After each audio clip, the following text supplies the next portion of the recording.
He tore a colossal monster in half with his bare hands, and right after, he summoned a legion of shadows to annihilate everything on the battlefield, leaving the entire elite of the academy completely in shock. The most bizarre part of it all, the system says he is just E-rank trash. But how did a loser kid get such insane power? Just a few days ago, he was being beaten to the ground by loan sharks, with his mother working until she passed out just to try to pay off his debts. At rock bottom, he used his own blood in a forbidden ritual to ask for money, but the spell went wrong, and he summoned a terrifying cosmic creature, being literally burned alive for trying to run away from the monster. Except, from the middle of the flames, he had the insanity to negotiate with a god, signing a contract where he is forced to work for an evil god. Now, he carries the forbidden magic of the abyss, draining the soul of every slain monster to become infinitely stronger, capturing enemy generals and turning them into his spirit slaves, mercilessly crushing any arrogant fool who dares to get in his way, breaking the system's rules and becoming a unique rank anomaly. A deck-ridden boy who is reborn as the Apostle of Death. Looking for a way out, our boy uses his own blood to summon an entity, begging for wealth during a totally bizarre ritual. All this to cure his mom, pay off debts, and get a better life. But the whole process seems to go horribly wrong, with no real clue about what just happened. Sitting up with a massive headache, he tries to remember where he was, thinking it was just a dream. Checking his reflection in the water, he spots something weird and knows he needs to get back to work fast. Staring at his own hands, he goes into total shock when he realizes his new look. Freaking out, the kid can barely believe his own eyes. He stumbles upon a crazy scene with a giant cosmic tree right in the middle of the city. Right then, a mysterious voice pops up out of nowhere to congratulate our boy, claiming the ritual actually worked. It grants 3 wishes as a floating book appears. Shocked, he realizes talking books aren't a thing here, guessing he's in another world. Assessing the situation, he figures it's his new power, but thinks 3 wishes is a total ripoff. So, the MC makes his first wish, shamelessly asking for 10 more wishes right off the bat. Finding the request pretty amusing, the book entity lets out a sinister laugh. It reveals it thought the contract had a glitch, but sees everything is actually fine. And right after that, this same energy starts taking the shape of something gigantic, revealing a colossal creature that stares him down and calls him the new contract soul. Terrified, the kid asks what the heck that is and what this contract nonsense means. With pure arrogance, the monster says the previous summoner's soul is already his. Spotting the trap, the MC realizes he didn't get powers and just became a scapegoat. Without a second thought, he tries to run away and escape that nightmare fast, but the monster stops him with ease, saying it forgot to mention one tiny detail. Mourning that breaking the deal means punishment, the entity sets our boy on fire. Screaming in pain, the kid starts getting consumed by the burning flames. Watching the scene, the beast just mocks him, calling him a weak and boring soul. With absolute disgust, the entity tells him to just drop dead already. But right to the fire, he argues about voiding the contract due to extreme circumstances. Furious at the sheer audacity, the beast asks if a mortal is trying to use the rules against it. Still on fire, the kid figures out that this whole thing was just a test by the powerful creature. So, he asks if he's finally qualified enough to sign a brand new deal. Letting out a laugh, the entity actually seems amused by the kid's guts. Impressed, the beast admits he is the very first person who ever dared to negotiate here. Interested for the first time, the being summons a scroll and offers a new contract, proposing a deal if the kid grants it a single wish, he'll get a whole new life. And shamelessly, the creature says it wants 999 wishes. Thinking the beast is way too greedy, he's warned he only has 1 minute left before dying. Out of time and pushed to the edge, the main guy has to make a split-second decision. Cornered with no way out, he obeys, signing the contract and calling the creature boss. Shortly after, the scenery shifts, and he spawns right in front of what looks like his own house. Looking completely trashed, he hopes nobody sees him and complains about his new boss ditching him there. Remembering their chat, he finds it weird the entity let him go free instead of enslaving him. But accepting his new reality, he knows there is no point in whining about it anymore. Deciding to take things one step at a time, our MC opens the door to start his journey. Walking into the apartment, he finds the place completely dark and trashed. Seeing the empty room, he realizes his financial situation is way worse than he thought. He soon spots a note about a blood-backed loan right before getting interrupted. With zero time to react, a blonde dude hits our boy with a brutal punch. Knocked to the floor by the impact, the attacker yells, asking where the hell he had been hiding. Surrounded by 3 massive goons, one of them wants to take it easy, but the other refuses. Getting back up with a look of pure hatred, our MC asks who the heck these guys are. Mocking him, the blonde guy keeps swinging, demanding the money and insulting the kid's mom. Taking a non-stop beating, he hears them trash-talk him, saying he completely failed as an oracle. Yelling relentlessly, the attacker says he is not even fit to shine his shoes. Right then, a flashback hits, showing his mom asking if he wanted to quit being an oracle, remembering a nightmare where she worked until she passed out from exhaustion for good. Extremely scared, the little boy said he never wanted that awful fate for his own mom, terrified she might never wake up again. A deep despair completely took over his heart, feeling like all would be lost if he couldn't get the power to finally save her. Stroking her son's head in the memory, the woman told him that everything would be all right, promising to protect him from anything. She swore to hold up the sky itself if it ever fell. Remembering those words, the MC's eyes light up as if he just activated a skill. Still super pissed off, the attacker keeps going strong with his taunts. But suddenly, the big goon takes a massive punch straight to the face. The impact is so insane that it sends the enemy flying way across the room. Right then, one of the thugs tries to tell his buddy to stop before things get ugly. But before he can even finish his sentence, the blonde guy flies by and slams hard into the wall. Crashing to the floor, the attacker passes out, completely defeated. Unable to believe it, the other two realize that something is seriously wrong here. Unleashing a terrifying aura, he reveals a power the guys call a stellar tier. Sick of all the humiliation, he stares down his enemies and coldly tells them to shut up.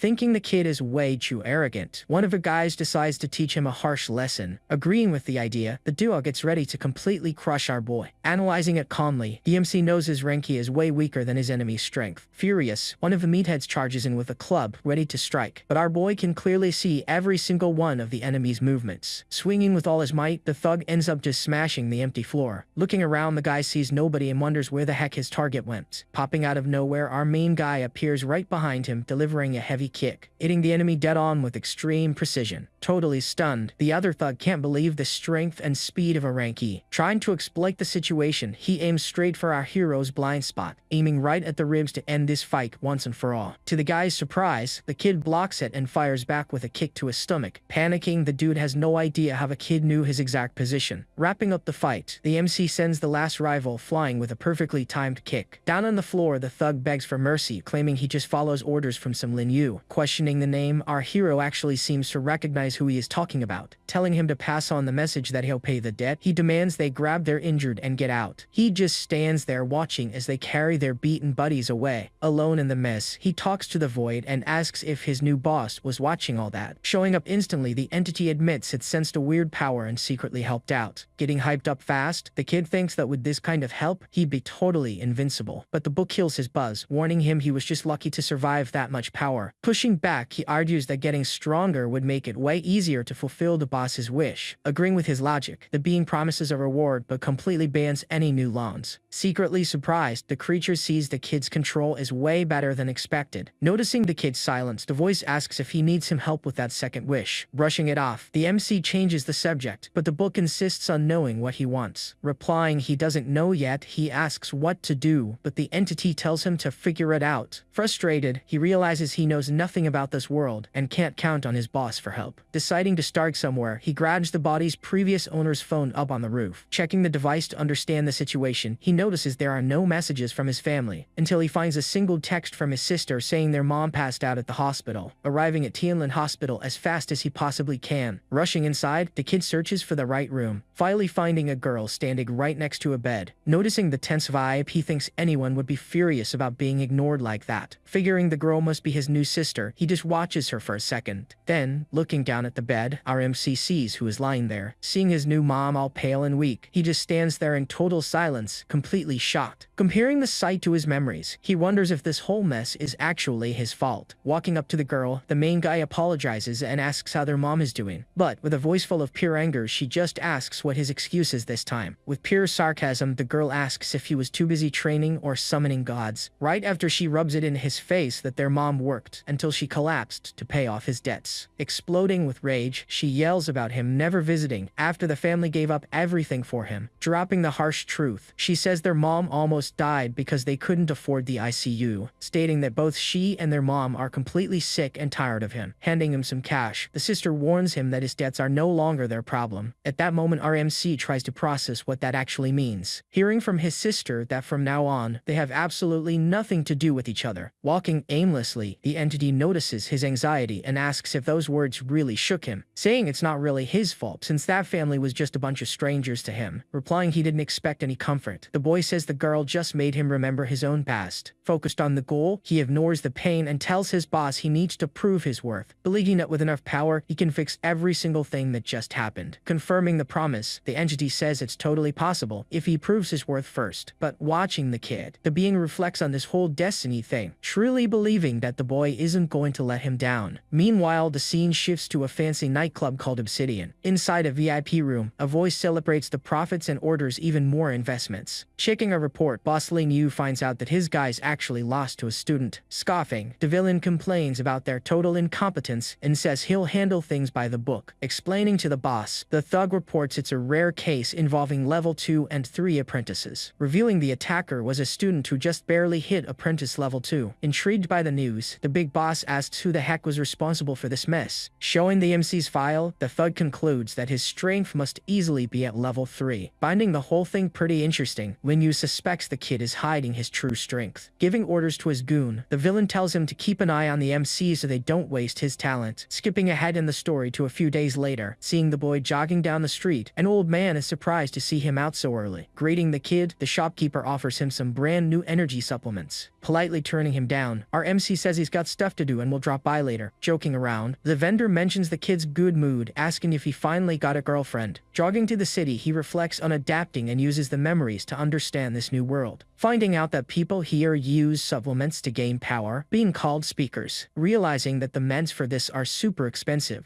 which totally explains all those massive debts. But even without knowing his own limits, he feels his body getting stronger every single day. Impressed by his own physique, he realizes that even weak speakers easily outclass normal people. Suddenly, his phone buzzes in his pocket, and he wonders who the heck would call this early. Picking it up, he hears the class rep yelling about his medical leave being over. Playing it cool, the MC lies and says he didn't forget even though he remembered zero about school. And just like that, with no real choice left, he heads to school just to avoid any extra trouble. Once in the classroom, the teacher explains the massive impact speakers have on the global economy. Paying close attention, the kid learns that his speaker's status comes entirely from their strengths and titles. Looking at the scale from ranks E to S, he realizes he needs to hit the absolute max to really advance. Right after that, the teacher reveals that reaching rank S makes you practically a living god, explaining that the world is split into 5 layers, with the lowest one being for rank E. Above that, the 4th layer stands for real power and requires rank D or higher to even get in. Thinking about his own situation, the main guy concludes he needs to get stronger and fast. Right then, one of the class bullies starts taunting our boy right in front of everyone, saying he acts all tough because of the written test, but in a real fight, he'd get his butt kicked easily. Just ignoring him, our MC figures that idiots like that exist pretty much everywhere. Wrapping up the class, the teacher announces a physical test and tells everyone to go change. Arriving at the massive training field, the kid actually thinks school life here is great since the students just spend all day training, but suddenly,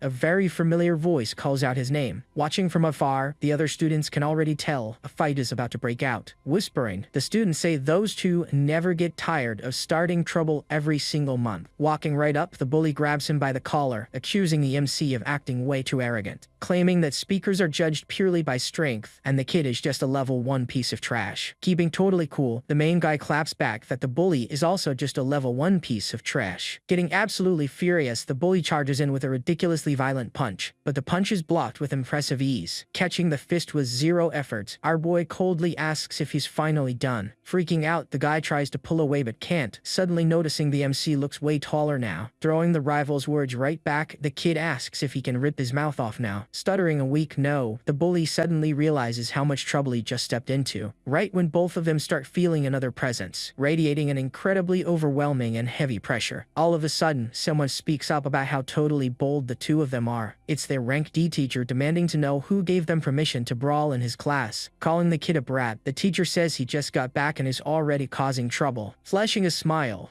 our main guy lies straight to his face, claiming it was just some light sparring. Calmly letting go of the bully's fist, leaving the guy standing there completely fuming, warning he won't let it slide next time. The teacher orders the class to gather for the test. Gathering everyone, he reminds them that the exams and the district tournament are just 3 months away. Hyping up the class, he offers stimulants for 6,000 credits to help bring glory to the school. During the pull-up test, a student maxes out at exactly 24 reps. Meanwhile, the bully easily hits 50 reps, totally showing off for the whole class. Just watching from a distance, the MC finds this test way less impressive than he thought it'd be. Right then, a girl walks up from behind, asking if he's doing okay. It's the class rep, and she mentions she was pretty worried about his sudden disappearance. Acting all shy, the girl claims she was just curious, and our boy thanks her for caring. Right after, she asks about the teacher's stimulants, but the MC says he is completely broke, warning that the test is super tough without help. The girl ends up getting called by the teacher, letting him know it's her turn. She gets a quick good luck wish from our main guy. Stepping up to the bar, the girl really struggles to get through the exercise. Checking the results, the teacher says she did 25 but passed her with 35. Watching this, our boy gets why people buy the stimulants, but he doesn't need them. Calling up the last student, the teacher sends the MC up for the test. Noticing he didn't buy any bottles, the teacher instantly scowls. Thinking the kid is way too cocky, he decides to fail him to set an example. Looking at the normal pull-up bar, our boy already figures there's a catch. Starting the exercise, he feels his body get 20 pounds heavier with every move. But even with the cheating, he realizes that weight is way too easy for him. Deciding to test his limits, he unleashes his power as the weight crosses 200 pounds. Totally shocked by the scene, the other students call our boy completely insane. Getting almost 100 reps, he shocks the class by showing a level 2 power. Super impressed, the students surround the MC, wanting to know his secret to that strength. Completely in shock, the teacher wonders since when the kid got so insanely strong, and he starts panicking, thinking the students won't need his products anymore. So, the teacher decides to teach the brat a lesson for acting so damn special. Meanwhile, in the principal's office, the canceled events drop like a massive bomb. Desperate on the phone, the principal finds out he urgently needs some elite students. With no way out, he wonders how to find a level 3 student in just 3 months. Feeling the pressure, the boss wonders if the academy is going to go bankrupt for good. Right then, the PE teacher knocks on the door and gets permission to come in. Handing over the results, the teacher tries to cheer up the boss by praising the new class. Looking at it with disgust, the principal just calls the students level 1 trash. Taking drastic measures, he targets the boy he thinks is totally useless as a speaker. Getting called to the principal's office, the MC swears to the entity he didn't do anything. Standing at the door, he feels the vibe isn't friendly and hopes it isn't bad news. Before knocking, a flame pops up in his hand, taking our boy completely by surprise. Looking at a scroll, the entity explains that a brand new wish was just activated, warning him that something the beast wants is nearby and needs to be found right away. Interrupted by the principal's voice, our boy has no choice but to go inside. Stepping into the office, he calmly announces himself to the principal. Checking the paperwork, the man praises the MC's physique, completely ignoring his fights and absences. Cutting right to the chase, he reveals that money is what matters and suggests he just quit, leaving the main guy totally shocked. The principal says the costs to level up are way too high, bringing up the crisis and the kid's family. The boss says it's better to cut his losses now. Offering a refund, the principal expels him so he can focus on students with actual potential. With nothing to say, our boy just stays quiet, trying to process the awful news. All of a sudden, the entity spots something in the room that really catches its eye. Pointing at a black crystal on the shelf, it orders the MC to grab the target immediately. Complaining, the boy says he's basically getting kicked out, but the entity demands the crystal anyway. Knowing he needs the diploma to reach the rich zone, he refuses to just get kicked out like this. Playing it cool, he comes up with a plan, knowing the school desperately needs stronger students. So, he asks if he can pick his reward for the wish, and the book actually agrees. But once it realizes what the kid wants, the entity completely panics at his sheer audacity. Revealing his true goal, the MC asks to borrow some of that massive power. Denying him instantly, the book warns about the danger, but the kid insists he cannot leave. Begging, he points out that getting expelled ruins the wish and asks for a little leap of faith. Hesitating for a second, the creature goes totally silent, thinking about the crazy proposal. Left with no real choice, the being finally gives in and dumps all the responsibility on the kid. A contract quickly appears, granting the borrowed power along with all the massive risks. Seeing the kid just standing there, the principal asks if he has anything else to say. Then the boy asks for a brand new level test before they completely ruin his future at school. Sighing heavily, the man sees it as a desperate last resort but ends up agreeing anyway. Shaking the MC's hand, he confirms the kid is level 2 and thinks his strength is way too low. Knowing this is his only shot, the kid focuses up, having no idea what level he'll hit. Determined to go all out, he focuses on drawing out as much energy as possible right then. Unleashing a massive amount of power, our boy squeezes the principal's hand with everything he's got, causing an incredibly terrifying and super impressive explosion of raw energy. Watching this, the entity admits that the explosive power easily surpassed what it actually gave him. Totally panicking, the principal can't believe how the student's level just skyrocketed like that. Hitting level 4 in the blink of an eye, the kid asks if that's finally enough for him. Seeing the tables turn, the principal realizes the heavens never hold back someone this determined. Filled with hope, the man literally begs the MC to represent the school in the upcoming tournament. Completely confused by this massive mood swing, the kid tries to process what just happened, finding out that competing at level 4 is a huge honor and could totally save the school. Explaining the whole thing, the boss admits he totally misjudged the kid and begs for his forgiveness. As an apology, he offers full free tuition and a bunch of premium extra supplements, saying he'd be welcome anywhere and could easily guarantee the entire school's future. Seeing the perfect opportunity fall right into his lap, our MC straight up demands that black crystal. Explaining its backstory, the principal reveals that the rare crystal basically just has sentimental value, but he ends up agreeing to hand over the valuable item as long as the kid manages to save the school. Accepting the deal with a smile, our main guy promises to give it his absolute best at the tournament. Curious, the principal asks about his sudden strength, but the MC makes up some secret special training. Buying the excuse completely, the man is super impressed and promises to keep the whole thing a secret. Calling in a teacher, the boss sends the main guy straight up to the elite class. Explaining that the second floor is for the advanced class, the tutor takes him up to register him. Asking about his relationship with the principal, she gets cut off by that grumpy PE teacher. Grabbing the kid, the teacher tells him not to give up on life even after getting totally expelled. Cutting the drama short, the female teacher points out the kid was actually just transferred to the elite class. Passing on a message, she says the principal is looking for him and he's super pissed, making the guy panic. Back in his room at night, he breathes a huge sigh of relief after a day completely packed with crazy twists. Stressing over how to jump 2 levels in 3 months, he hears that his boss won't be helping him out. With 0 options, he admits it was the only method he could think of, but he doesn't just want borrowed power. Looking on the bright side, he dodged getting expelled and scored some free items, so he decides to take it easy. But then he checks his phone and sees his debt is due in 5 days, meaning he needs cash fast. Heading back to school the next day, the MC knows the pressure to get stronger has seriously cranked up. Showing up for his first day in the elite class, the kid looks visibly uncomfortable. Walking down a hallway that looks like an abandoned factory, he wonders what kind of mess he just walked into. Suddenly, a voice calls out his name, completely snapping our hero right out of his confused thoughts. Turning around, he spots a super energetic guy waving him over with a huge smile. Explaining why he was gone, the man apologizes for how totally unorganized the advanced class is. Introducing himself as Teacher Zhang, he totally surprises the kid with his super laid-back vibe. As the only combat teacher left, he explains that the huge drop in students basically stopped any new hiring. Seeing the outside of the place literally falling apart, the main guy totally gets the principal's desperation. Trying to calm him down, the teacher opens the door, claiming the place is actually still pretty good, swearing that the facility won't disappoint him even a little bit. Welcoming him to the class, he reveals a surprisingly high-tech training room hidden right inside. Inside, a bunch of students are already training freely, using some seriously cutting-edge gear. Promising to introduce him to the rest of the class, the teacher guides him into the elite gym. Seriously impressed, he checks out the great facilities and notices the students look super motivated. However, taking a closer look, our MC suddenly notices something a little off in the air. Checking out the room, he feels a really tense vibe among the elite class students. Grabbing their attention, Teacher John gathers the class to introduce their new classmate. Introducing the MC, he says the class only cares about strength, and the new kid is special. But one of the students is already glaring at him, totally doubting his actual strength, accusing the kid of using connections to get in and saying he'll just hold them back. Defending the new kid, the teacher scolds him, but our hero doesn't even care about the taunts. Not listening at all, the meathead issues a formal challenge for a fight. Seeing this, the students are shocked, since a formal challenge involves a whole lot of pride. Right then, a pink-haired girl asks what happened and finds out about the tense fight. Hearing the gossip, a blonde guy gets interested in the transfer student for the very first time. Trying to stop it, the teacher warns that fights need consent and hopes for a big no. But, to everyone's surprise, the main guy accepts it to test his strength before the tournament. Back in his office, the principal gets a call and is totally shocked by the news. On the line, the teacher says the kid barely arrived and is already fighting in class, saying the strongest student challenged him and the MC agreed right on the spot. With the class hyping up the brawl, things get out of hand with no going back. Seeing a perfect chance to test the kid's power, the principal gives the fight a green light. In front of everyone, the teacher reviews the rules and warns that interfering means instant expulsion. Revealing their levels, he confirms both are rank E Phase 2 for a totally fair fight, making it clear it's a friendly spar, the teacher bans any fatal attacks in the room. Staring down the kid, he hears the teacher strictly ban any revenge after the match, explaining that a clean hit to the face or a complete surrender ends the match. Giving the signal, the teacher finally yells for the fight to officially begin. Charging right in, the senior student plans to land the very first strike, wanting to end the fight in an absolute flash. But the MC blocks the hit super easily, like he completely saw it coming. Unable to believe it, the veteran is totally shocked by the new kid's insane reflexes. Trying a rapid combo, the meathead wants to hit the kid no matter what it takes. Thinking angrily, the guy curses our MC for dodging around like a little rat. Determined to corner him, the attacker throws a kick that easily gets dodged. Right then, he mocks the kid, claiming all he knows how to do is run away. Using a martial art, the veteran launches a nasty hook kick right at him, thinking the impact would drop the new kid, without realizing the attack was completely blocked. But in a sudden move, the kid spins and lands a kick right on the opponent's neck. Falling down defeated, the veteran can't believe the new kid also knew martial arts. Trying to stay calm, he thinks he still has a chance if he avoids a face hit. But turning around, the MC pops up right in his face, ready for the final blow. Confirming the rule, the kid reminds him that a clean hit to the face means a win. Needing nothing else, the teacher calls the match and declares the kid the winner. Totally shocked, the veteran can barely process that he just got his butt kicked. Watching the scene, the students are left speechless by the new kid's unseen strength. Finding the fight way too fast, the MC uses his win to shut down any complaints. Analyzing the fight, the teacher concludes the kid's talent is completely off the charts. Suddenly, the principal walks in, congratulating the main guy on his sweet victory. Pulling the kid aside, the boss says he has something really important to talk about. Watching the MC leave with the principal, the elite class gossips about his insane strength. Right then, the blonde guy decides to recruit the new kid, completely annoying his partner. Walking together, the kid finds the class pretty rowdy, but the principal says he'll adjust. Promising full support, the man tells him to focus on training, making the kid think about cash. Seeing an opening, he awkwardly asks if there is any way for students to make money. Scolding him, the boss says he needs to focus on training and leave money for later. Later on, while working out alone, the MC stresses over how to pay off his massive debt. Suddenly, a voice pops up right behind him, getting his attention in a totally chill way. Coming in hot, the blonde guy praises his fight and hugs the kid, who has no clue who he is. Immediately, the pink-haired girl shows up to scold her totally rude partner. Apologizing, the girl introduces herself as Su Xiaoxia and her partner as Shen Jiaorui. Explaining they are elite seniors, the girl offers to help him with whatever he needs. Declaring them a trio, the blonde guy names himself the leader, but the MC thinks he's weird. Starting a chat, the blonde guy asks where he learned that technique, leaving the kid confused. Shocked by his confusion, the senior hears the new kid didn't even know what that was, saying it's a brutal reflex move and that the loser would be totally furious knowing the truth. Right then, the girl explains the techniques are strong moves taught by magic stones, revealing it's a rank D move. The senior makes the kid realize the power of that kick. Wanting a technique of his own, the MC quickly asks if they are super rare to find. Explaining the high cost, they reveal the technique costs 500,000, shocking the kid. Right after that, the two brag about already having their very own combat techniques. Seeing them flex their cash, the hero figures the entire elite class must be super rich. Suddenly getting an idea, he thinks these rich kids could teach him how to make extra cash. Wasting no time, he asks for a quick way to get money without robbing a bank. Thinking it over, the blonde guy suggests the only option, the miracle zone in the Blackwater district. Instantly, the girl scolds him for leading the new kid astray, making our boy extremely curious. Playing it off, the guy says he's joking, since the school punishes going there with instant expulsion. Changing the subject, the buddy asks how much money the new kid needs for the technique. Hearing the amount of 300,000, the two seniors are shocked by the insane cost. Checking his phone, the guy sees he doesn't have it all, and the girl says she is flat broke. Thinking about the Blackwater district, the kid realizes extreme measures will be totally necessary. Later on, he arrives at Blackwater Street at night and notices the place is totally empty. Using his GPS, he confirms he is in the right spot right in the middle of the Forbidden District. Looking at the ghost town, he realizes this dangerous place is pretty close to his own house. So, our boy asks the book boss what he thinks is actually hidden inside there. But, hearing no response, he wonders if the giant entity is even hanging around right now. Trusting his borrowed level 4 strength, he thinks he can handle the outer zone easily. Seeing all the abandoned buildings, he questions if this is really the famous miracle zone. Suddenly, the kid notices fresh footprints showing someone walked around here recently. Following the trail, he finds a weird wooden door glowing blue and thinks it's pretty interesting. Without hesitating, he walks right through the secret passage, super curious to see what's beyond. Getting totally surprised when he finds the real hidden miracle zone packed with a bunch of people. Walking down the dirty and gloomy streets, he sees several people sleeping on the cold ground. Right after that, he catches shady illegal deals going down in the darkest alleys around there. Noticing there are zero laws here, he gets the secret and sees the perfect chance to make cash. But before he can look for money, the MC notices some really weird movement going on, spinning around fast. He asks how long the person is going to keep following him. Stepping out of the shadows, a guy praises the kid's instincts, thinking his perception is great. Showing up with more goons, the leader says he was going to sneak attack but will use brute force instead. Without understanding the whole situation, the kid asks why the heck they want to take him down. Explaining he looks like a rich kid in disguise, they plan to demand a seriously good ransom. Finding that plan completely ridiculous, the kid thinks about the sheer stupidity of these rival thugs. Grabbing the hero, the thug brags about being a great speaker and warns there's no escape. But staring the thug right in the face, the main guy just tells him he's incredibly rude, delivering a light slap to the dude, completely shattering the ground around them with the impact. Seeing their boss knocked out, the two goons totally panic, unable to believe it. Furious about the sneak attack, the guys pull out blades to teach the kid a lesson, but our boy stays totally calm, just waiting for them to strike. Right then, two wooden crates get tossed out of nowhere, hitting both thugs dead on, and a mysterious person shows up, taking our boy completely by surprise. Grabbing the main guy's hand firmly, it's a girl who tells our MC to come with her. Giving him no time to think, she pulls him and takes off running fast. Stopping in a safer spot, the girl says they should be safe right there. Thanking her for the help, the kid regrets not interrogating those thugs, but she recognizes him and calls his name, asking what he's doing in a place like that. Panicking when she realizes she might get recognized, she needs to keep up her disguise. Pretending not to remember, she plays dumb and claims she just read his name. Explaining she saw his name tag, the boy is totally shocked by his own sloppy mistake. Thanking her for the heads up, he quickly takes off his ID tag to keep his disguise. Telling him to hide his info, she offers to get our hero out of there, but the kid turns her down, saying he's got urgent business and runs off. Watching the kid walk away, the girl wonders if he just pretended not to notice. Remembering the feeling of touching him, she wonders if he actually became a speaker, buying a mask for $10 to hide his face. He soon realizes he still hasn't found any way to make quick cash around there. Right then, a totally sketchy guy approaches him, asking if he's new around here. Being a local guide, the guy claims to know it all and promises to answer any questions. Seeing a chance, the MC cuts right to the chase and asks how to make quick cash. With a sly smile, the guy tells the kid to follow him, already tasting his sweet commission. Heading down some dark stairs, the place starts looking sketchier by the minute. Then he spots two guys beating the absolute crap out of each other. Checking out the crowd, the MC realizes he's in a fight club, the ultimate spot for quick cash. Explaining the rules, the guide says the winner takes the prize pot and a cut of the bets. Analyzing the fighter in the ring, the kid notices the guy is only level 1. Checking the big screen, he spots a prize over 400,000, his ticket to pay off the debt. Offering him betting chips, the guy gets shut down since the MC wants the main fight prize, leaving the guy totally confused. The boy shows he isn't there just to play around with bets. A bit later, the girl searches for the MC in the crowd, furious about losing a ton of cash. And right inside the massive battle ring, staring down the rookie, the fighter tells him not to get cocky over just 2 wins. Being the main fighter of the tournament, the meathead wants to end this little party, but with a single insanely powerful punch, knocking down all his massive opponents with just 1 hit. In a huge rush to end this, the kid yells out for the next opponent. Seeing the sheer determination of the next challenger, the main guy just stares him down, sending the guy flying with a single hit and simply asking for the next rival. Desperate, the other fighter tries to place a bet before the fight, but it's way too late, getting instantly knocked out against the big screen, ending his run in a totally humiliating way. Watching the massacre, the boss of the joint totally panics over the kid's insane strength. Noticing the crowd wants refunds, the big boss realizes the club is about to go bankrupt. Determined not to pay out the prize, the big boss orders them to unleash that creature into the arena, finishing off his last opponent with a punch. The main guy totally clears out the ring. Then, the kid calmly asks if the prize money is officially all his now. But the boss announces one final match, proving they never planned on actually paying out. Right then, they bring a giant crate into the arena and announce the secret final rival. The announcer quickly introduces a massive terrifying freak called Niflin. Without any ceremony, the crew unchains the bizarre creature right into the fighting arena. Crashing clumsily onto the floor, the monster is finally freed from its restraints. Not really understanding what's what's going on, the MC just watches that incredibly bizarre scene, but he quickly spots a really weird device attached straight to the back of that creature's neck. Right then, the massive monstrous beast stands up, glaring at everyone in the room with a seriously sinister look. In the crowd, a meathead is shaking with fear, but tries to act tough for the girl next to him. Seeing the beast up close, the girl panics, wondering how the heck that thing got in here. Worried about the kid, she thinks about using her powers to save him, risking her disguise. Clueless on what to do, she just watches the scene, praying our hero makes it out alive. Down in the arena, the MC regrets his boss being Mae, knowing this rival definitely isn't human. Feeling a chill down his spine, his instincts are screaming that this thing is extremely dangerous. Charging at him with insane speed, the creature almost lands a nasty hit on the kid. Dodging by a hair, he feels a cut and knows it would have been game over without his instincts, making it totally clear that this monster is out to kill, not just to fight a match. Knowing he can't pull any punches, our hero tries to block, but the beast's strength is completely insane. He quickly realizes the opponent is way too dangerous and he needs to end this fight fast. Tapping into the borrowed power, the MC instantly boosts his level from 2 to 4. Delivering a heavy downward strike, he hits the monster dead on. Seeing the creature down on the ground, the kid wonders if it's finally been beaten. But suddenly, the beast gets right back up and attacks again like absolutely nothing happened. Realizing his attacks are useless, the MC gets that pure hand-to-hand combat just isn't gonna cut it, and he knows he desperately needs a solid weapon if he wants any real chance of winning here. Right then, the beast tries to land yet another nasty strike. Spotting an opening, the kid counters and actually snaps off one of the creature's razor-sharp claws. Taking full advantage of the opening, he uses the broken claw as a makeshift weapon against the monster. Seeing the shallow cut, he notices the beast is vulnerable and just needs one more perfect strike. All of a sudden, the creature releases a thick smoke screen that covers the entire massive arena, covering his face. The kid worries it might be poison, but realizes it's just regular smoke. Getting caught by a sneak attack, the MC takes a grazing hit but still manages to defend himself. Using the smoke to its advantage, the monster keeps throwing a flurry of unpredictable strikes. Taking another nasty cut to his back, the kid grunts in pain, completely unable to see a thing. Blinded by the fog, he figures the rival just wants to wear him down, so he avoids any sudden moves. Knowing the clock is ticking, the main guy needs to end this fight before his borrowed power completely runs out. So he tries to focus every single one of his senses just to pinpoint the enemy's exact location, pushing his concentration to the absolute max, to see right through the thick smoke and finally manage to lock onto his target. Spotting the creature's brutal attack rushing straight towards him at full speed, blocking the furious opponent's strike with incredible precision and speed. With a lightning-fast move, he slices the beast's arm clean off using its own razor-sharp claw. Screaming in absolute agony, the monstrous creature ends up completely vulnerable and wide open. Spotting the perfect opening, our MC charges in, ready to deal the final blow to the beast. All of a sudden, his heart skips a beat, pulsing hard with a completely unbearable pain, wondering if he's finally hit the absolute limit of all his borrowed power. In that exact moment, the creature easily manages to disarm the kid, using its own disgusting tongue as a lethal weapon for a massive counterattack, ending up piercing our main guy dead on right to his side. Refusing to give up, the kid pushes his body to borrow even more power, keeping a tight grip on that bizarre creature's sticky tongue, and pulling the beast with all his might straight toward him, grabbing that beast right by the jaw with pure rage in his eyes. Right then, the MC screams that this thing is nowhere near over yet, flexing all his strength to snap the monster in half right then and there. Giving one last push, he rips the freak in half and yells for it to drop dead. Watching it all from afar, the big bosses can't see a thing on the screen through the smoke, but when the fog finally clears, the boss desperately asks if the kid is dead. Seeing the fight's outcome, the man's face turns to pure panic and total disbelief. Watching it all go down, the hooded girl is totally shocked by yet another win. Standing right there in the arena, the kid holds both halves of the brutal creature and quickly tosses its lifeless, beaten body straight onto the cold floor, shooting an incredibly cold glare at the entire crowd watching right there. Unable to believe it, the bosses stutter, wondering how the heck the kid actually won, screaming in pure rage that this was his super expensive top-tier prized fighter. Down in the arena, the announcer calls in the champ, and the MC just hopes it's all over. Heading backstage, he follows a staff member to finally grab his prize money, watching a briefcase totally packed with cash pop open right in front of him, confirming the value of 510,000 credits exactly like they promised. Just nodding along, our MC gets ready to grab that super heavy briefcase, but right when he reaches for the cash, the big boss slams the case shut, telling the kid to hold on a sec. The man says he actually changed his mind, offering him to fight for him and keep it all, or just take 110,000 and scram. Super confused by the offer, the kid asks what the heck that's supposed to mean. Exploding with rage, rage, the man demands payback for losing his #1 fighter. Keeping totally cool, the main guy replies that the deal was completely different from this, reminding him of the free combat rules where the winner never takes the blame for anything. Left completely speechless, the man sweats bullets when the MC brings up the lethal deal. Unleashing a terrifying aura, our hero demands the full 510,000 right now. Pulling out a gun, the big boss yells, asking who the heck the kid thinks he is. Totally mocking the threat, the MC simply crushes the gun using only one hand, screaming in pain with a shattered hand. The villain orders his goons to attack right away. In a flash, all the meatheads surround the kid, pointing a bunch of guns at him. Sighing out of pure boredom, the main guy just stares down the whole situation. Hearing gunshots from the crowd, the girl notices they're coming from the champion's room. All of a sudden, a body gets tossed right out the building's window into the crowd, sending everyone into a panic. A lot of people think they're just shooting a movie. Connecting the dots, the girl suspects that this whole thing is no simple coincidence. Using the chaos to his advantage, our boy quickly snatches the briefcase full of cash. But another goon tries to stop him, firing shots while the MC makes a quick getaway. Right then, the kid strikes back, tossing the shooter straight into the glass wall. Yelling from the window, the thugs order everyone to lock down all the building's exits. Feeling a sharp pain in his chest, the hero realizes he used way too much borrowed power. Making things worse, he sees his wounds opening up and knows his body's about to fail. Taken completely by surprise in the alley, the kid is yanked hard right into the shadows. Quickly, the hooded girl covers his mouth to hide him from those rival thugs. Reaching a safer spot, the MC recognizes the same girl who helped him out earlier. Telling him to save his energy, the girl says she knows a totally safe route out of there. Pointing to the exit, she tells him to run before the whole area gets completely surrounded. Hesitating for a second, not knowing what to say, he just hears the girl tell him to run. Pulling down his mask, the kid looks back and thanks her for all the massive help. Right then, she just watches the injured kid walk away from the alley just like that, and grabbing her phone, she texts someone about finding something weird, avoiding her grandpa. Meanwhile, finally arriving back at his super dark and empty apartment. Tossing the briefcase full of cash, the kid collapses totally drained onto the cold floor, feeling a terrible pain in his chest from the heavy side effects of that borrowed power, cursing out loud about his own terrible luck and everything he was going through right now, passing out completely as his body finally gives in to the extreme and deadly exhaustion. A screen pops up showing his current payment cleared, but the total debt is still massive. Dreaming, he hears his mom confessing she only has about 2 or 3 years left to live. On the phone recording, the woman cries about never getting to see him grow up and get married. Collapsing onto the bed, the MC listens to his mom's very last words packed with pure love, seeing her lifeless body covered by the sheets, confirming that truly heartbreaking goodbye. Waking up all of a sudden with tears completely streaming down his face, jolting awake completely shocked and breaking out in a cold sweat from that awful nightmare. Looking around, he wonders if this really is the previous owner's old house, and feeling a massive wave of relief just knowing he is still alive and in one piece. Thinking it all over, he realizes that painful memory actually woke him up from passing out. Suddenly, he hears the entity's voice asking if he is finally wide awake. Floating around, the book asks where the heck he went, mentioning he passed out for 2 days. Scolding him, the entity figures out the illegal fight and the crazy abuse of power on the monster. Annoyed, the being brings up the warnings about never using the power this recklessly. Explaining how serious it is, it warns it doesn't have the juice to revive the kid again. Telling the kid to value his second chance, the boss gives him a seriously heavy lecture. Agreeing with the scolding, the hero admits he really needs to value his own life a lot more. Curious about that monster, the book mentions that the creature doesn't even look like it belongs here, but the kid remembers the girl from the district, deciding to just focus on leveling up for now. Suddenly, he remembers the fat stack of cash he almost left behind during all that chaos. Ripping the briefcase open, he is super happy to see all those thick stacks of cash inside. Celebrating the saved cash, he gets called pathetic by his boss for risking his own life like that. Checking out his beaten body, he knows he needs to treat that nasty wound before hitting school. Thinking about everything, he feels super overwhelmed juggling his treatment, training, and the bank. Heading straight over to the hospital to get that really serious wound checked out fast. Once in the office, the doctor says it's just a normal wound that's actually healing up nicely. Super impressed by his fast recovery, the doc asks if he happens to be a strong speaker. Trying to sell him some premium benefits card, the doctor gets politely turned down, leaving the main guy totally relieved that the monster's gross tongue wasn't actually poisonous. Handing over a small vial, the doctor tells him to pay up at the front desk, totally confusing him. Spotting a weird light in the bottle, the kid asks about the little blue glow he's seeing. Since the doc doesn't see a thing, the MC wonders if he's the only one who can actually see it. Blaming it on the kid's stress, the doctor tries to push another heavily discounted service on him, just ignoring the pitch. The kid notices all the medicine bottles glowing right on the shelf. Walking through the hospital, he notices those exact same lights coming off everyone all around him. Thinking it over, he quickly figures out that this weird glow can only be stellar energy. Right then, he remembers the brutal fight and guesses the whole incident triggered his new skill. Feeling pretty confident, the MC realizes he can absorb that energy way easier now. All of a sudden, the guy in sunglasses walks by, giving off an incredibly powerful green aura. Totally shocked by the intense energy, the kid spots the guy's absolutely extraordinary strength. Feeling himself being scanned, the man stops, but totally doubts anyone that strong is around here. Over the comms, a voice demands he finish his mission to find the alien star without messing around. Replying totally chill, the guy says he'll enjoy the trip, and the voice brings up some prophecy. Thinking his boss is just paranoid, the man takes off his glasses, wondering what to do if it's an enemy, and with a smirk, Amir, a Ranka oracle, promises to totally destroy the threat if he has to. Back at the Lighter Academy, our boy gets called in for a serious talk right away. The principal quickly asks why the heck he's been skipping class and ignoring his texts. Apologizing, the MC makes up some family trouble and says he'll take whatever punishment, but the boss clears things up, saying he just wanted to make sure nothing bad happened to the kid. Guaranteeing his full support, the man says the school will help him out even outside the tournament. Listening closely, the kid figures out the academy is totally focused on nurturing raw talent. Promising to give it his absolute best, he swears to bring some serious honor to the school. Dismissing the kid, the principal mentions that his buddies came looking for him in class. Barely stepping out the door, a voice already yells out his name right down the hallway. Running into his classmates, they complain about him vanishing and making everyone totally worried. Bringing it up, the blonde guy mentions that combat technique they talked about earlier. Handing over a card with 300,000, the guy tells the MC he can pay him back later. Totally shocked by the gesture, the kid remembers he only brought that up by total accident. Turning down the help, he lies saying the technique wasn't worth that much and thanks him anyway. Out of nowhere, the big guy from before offers 50,000 and apologizes for their fight. Rejecting that cash too, the awkward vibe gets quickly cut by the pink-haired girl. Explaining himself, the big guy admits he screwed up and just wants to be friends with the new kid. Whispering to the MC, the senior girl asks if they should actually let the guy join their crew. Letting him in, the girl welcomes him, and the blonde guy instantly tells the newbie to go fetch some water. Joking around, the blonde guy says the loser has to get the water, totally annoying the meathead. Starting her heavy workout, the kid remembers that sweating a ton boosts the energy he absorbs, but the whole absorption rate thing is pretty tricky and acts like a massive roadblock for him. Even with all the weights, the rate is still way too low, wasting any energy he can't absorb in time. At this pace, he won't hit level 4 in time, so he desperately needs a way out fast. Finding the workout totally boring, the blonde guy challenges our MC to aspire to spice things up. Remembering his fight with the monster, the kid comes up with a total genius idea to try out now. Turning to the crew with a plan, he agrees to fight, but asks for every single one of them to jump in. Right after that, the pink-haired girl unleashes her special attack with absolutely everything she's got. Rushing in right behind her, the blonde senior attacks with his trademark rending fist. Blocking both hits at the exact same time, the kid praises the duo's awesome teamwork. After nearly an hour of non-stop training, the MC calls for a break, leaving the two completely exhausted. Super impressed, the girl didn't expect him to go so hard, and the blonde guy admits he gave it his all. Announcing the next round, the main guy tells the meathead that it's finally his turn to step up. Checking the results, the kid realizes that going all out in a fight completely skyrockets his absorption rate. Taking full advantage of the peaked rate, he decides to try out that super risky evolution method. Thinking about the supplements, he knows their energy is kept pretty weak just to be completely safe, but the entity's power is 100 times stronger, and absorbing it raw would literally make him explode. So, by slowing down the flow, he can actually make all that crazy power completely permanent. Feeling the energy flow, the MC realizes just how ridiculously massive the big monster's power really is. And thanks to that little trick, he actually managed to level up twice in a row in no time. Slowly controlling the flow, he tries to compress and absorb as much of that pure energy as possible, staying completely laser focused on absorbing all of that incredible power. Getting hit by the raw energy, his body goes through an absolutely instant massive overload. Not expecting so much power in a single drop, he feels his whole body practically bursting with energy. Cursing his terrible luck, the kid realizes he absorbed way too much and his body is literally gonna explode. With no other choice, he releases the energy to keep from blowing up, getting himself ready for the tournament, setting off a massive shockwave that rips right through the entire room. Totally panicking, the blonde guy yells that the new kid's energy just skyrocketed out of nowhere. Right then, the big boss pops up totally confused by the energy, having no clue what just happened to the kid. In his subconscious, the MC asks if he said something, but the monster monster is just focused on keeping him alive. Rushing over totally worried, the teacher asks what the heck happened and if everyone is alright. Sensing the massive overload, the teacher gets suspicious about the mess and orders someone to grab the detector. Firing up the device, a glowing tube quickly flashes the number 3. Completely shocked, the teacher yells out in pure disbelief, leaving all the students with their jaws on the floor. Running off to report the level 3 reading, making the kid decide it's way better to just train at home. Super hyped up, the senior girl figures the train like this means they could totally level up too. Finding the silence totally weird, the kid raises his arm and asks the big boss why he isn't yelling at him. Smirking, the entity says it's used to his nonsense and won't waste its breath since it wants him to get strong. Right then, the kid mentions that with all that stored energy he can easily hit level 4 pretty soon. With exactly 55 days left until the tournament, he kicks off a brutal new training routine, training absolutely non-stop alongside the rest of his new team. The days fly by in the blink of an eye, completely focused on their exhausting workouts. Finally, September 6th rolls around, officially marking the start of the highly anticipated tournament, with the arena completely packed by a massive crowd anxiously waiting for the fights to begin. Super hyped up on stage, the pink-haired girl says her mom would literally cry tears of joy seeing this. Getting pretty worried, the meathead asks if the kid is actually ready to face a level 4. Calming the team down, the MC says he's just joining in and will totally tap out if things get too dangerous. Explaining how it works, his buddies mention the separate resting areas, and they all split up right there. Waving at the team, the kid says goodbye, knowing his big moment has finally arrived, turning his back, totally ready to face the absolute biggest challenge of his entire life so far. Meanwhile, straight up in the fancy VIP stands, inside, the principal and the teachers celebrate finally making it into the luxurious section for the very first time. Popping up out of nowhere, an energetic guy walks over and happily greets Principal Hu. Congratulating his buddy, the man shakes his hand, completely shocked that he found a level 4 student.